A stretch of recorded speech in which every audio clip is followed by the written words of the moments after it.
Hey, hey, hey. My name is Tiffany Aliche. I'm much better known as the Budgetnista, your favorite financial educator. Welcome to the Live Richer Challenge Net Worth Edition. Woo woo. This is week one, which is a wealthy mindset. Day two. And day two is all about why is your net worth so important. So in this video, we're going to go over 3 points. Point number one, what sacrifices and how you can make sacrifices in order to improve your net worth. Sacrifices that don't feel like sacrifices. Two, we're also going to talk about the difference between being able to pay for something and being able to afford it. And three, how my journey to increase my net worth has led to I think I'm financially free. Yeah, my financial freedom. Let's get started. All right. So first things first. People always ask me, Tiffany girl, why do you always wear these bracelets? These are reminder bracelets, and I'm going to show you. This is how you are going to figure out how you can squeeze a little bit of money from your day-to-day budget to really put towards your net worth. Because remember, we talked about earlier, yesterday in day one, what does net worth really mean? So your net worth are your assets minus your liabilities. That means what you own. So things that you own, the worth of them, income, money you have saved, money in retirement versus what you owe. So you may have a car note, a mortgage, loans, student loans. So what you own versus what you owe, right? And so if you can increase what you own and decrease what you owe, better net worth, right? So how do we start to put money toward those things of what we owe to pay those things down? Well, first we figure out how we could squeeze some money from our budget. And so these bracelets help to keep me on track because they're reminder bracelets. And no, I don't mail them out. If you see me in the streets, I always wear a ton so I can give them away. And so the first thing you ask yourself is, do I need it? Do I need it? Then you ask yourself, ooh, do I love it? Then you ask yourself, do I only like it? Do I want it? Need it, love it, like it, want it. Need it, love it, like it, want it. Those are the 4 questions you ask yourself before you spend any money. So first things first are your needs. Needs are things you must have to maintain life and health. Food, shelter, clothing, water. Like right now, I've got a little bit of a cold, so you might hear me a little nasally, right? So medicine would be a need, right? So shoes, in order to walk, not shoes to be cute. Food, obviously, because, you got to get food, right? So those are your needs. Those come first. And then your loves. So your loves, I always encourage you to choose 2 loves, 2 things that really make your life better as a result of those things being in your life. So for me, my loves are my business and travel. Right? So that means when I'm about to spend money, everything else is a like or a want. So those things, it doesn't mean you don't spend money on them, but it means you reduce them dramatically.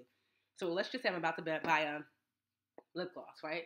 And I'm like, I really want to increase my net worth by decreasing how much I owe and increasing how much I owe. And I want to put more money toward net worth, but I see this lip gloss. I want it at $7, let's just say. So I see the lip gloss and I ask myself, do I need it? Now, you can see I got a little on. I don't need it in order to maintain life. Do I love it? Is it one of my 2 loves?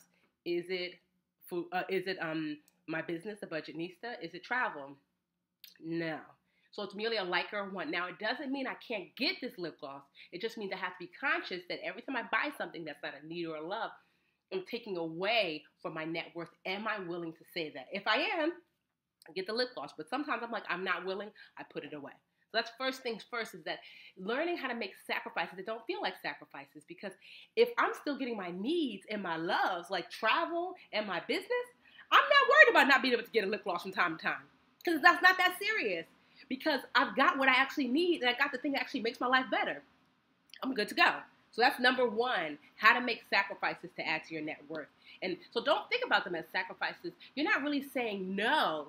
You're saying yes to more and no to less. Yes to more, which are your needs and loves, and no to less, which are your likes and wants.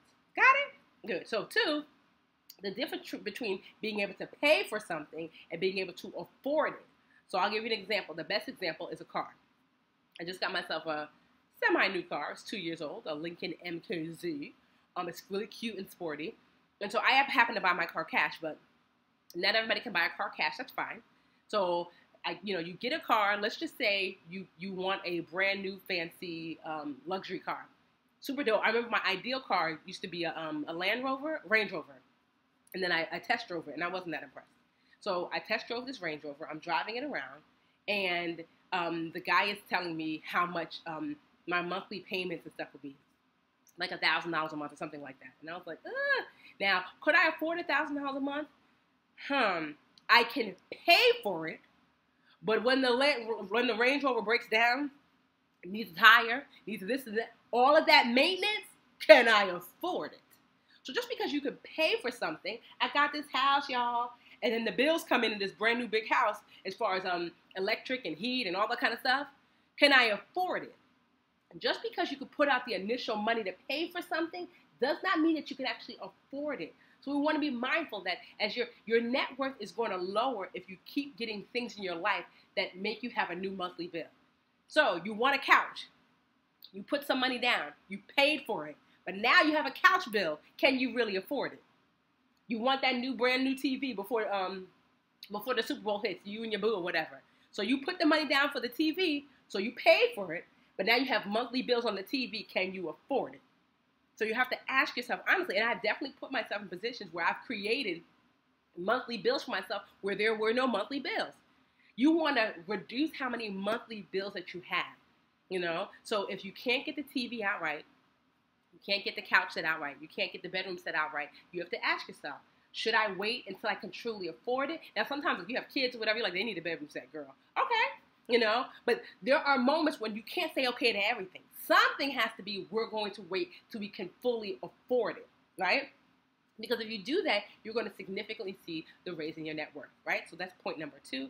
Point number 3 is how has raising my net worth led me to financial freedom? So I was a preschool teacher not too long ago for about 10 years, and everything was going fine. I was making decent money. I was living fairly frugally. Then I lost my job post-recession, and it all came tumbling down. I took all the money out of my 401k. Don't do that. I also moved back home with my parents when I was 30. I moved in with my sister for a year.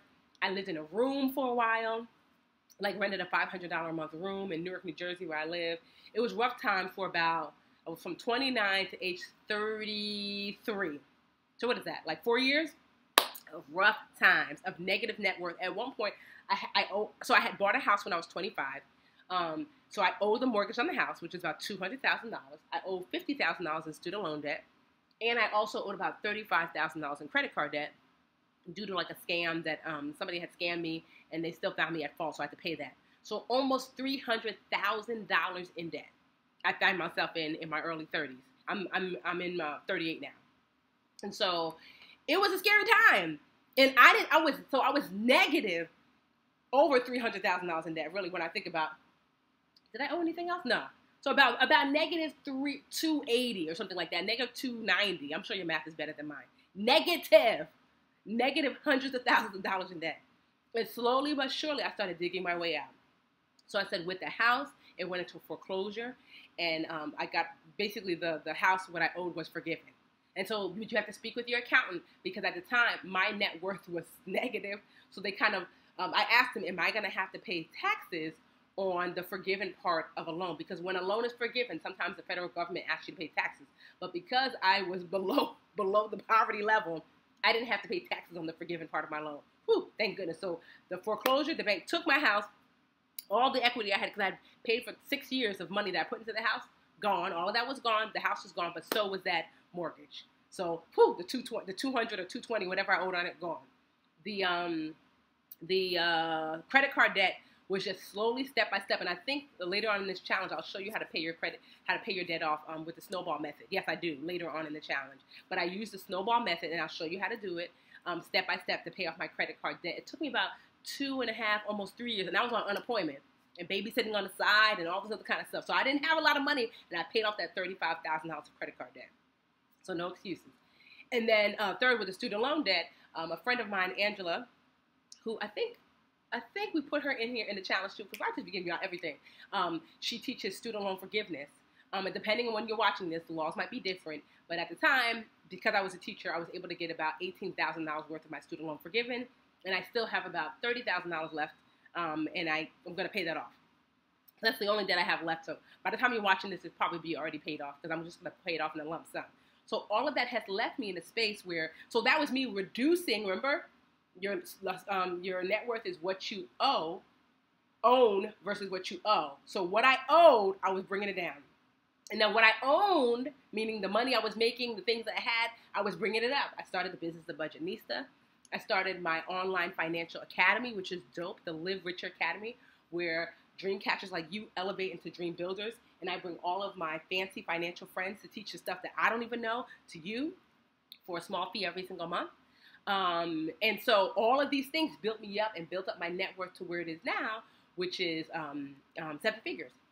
Well, yeah, near 7 figures, which is incredible considering just 4 years ago, I was negative 6 figures.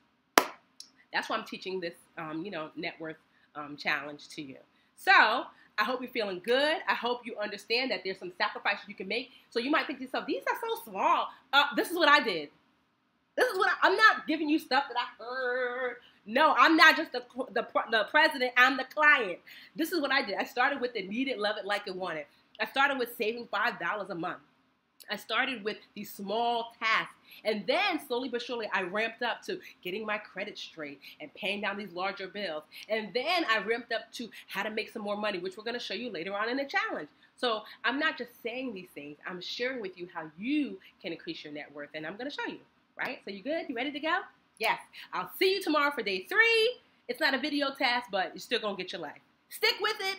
Check on your accountability partner. And if you're interested in learning more about the academy, you can go to joinlra.com. Joinlra.com.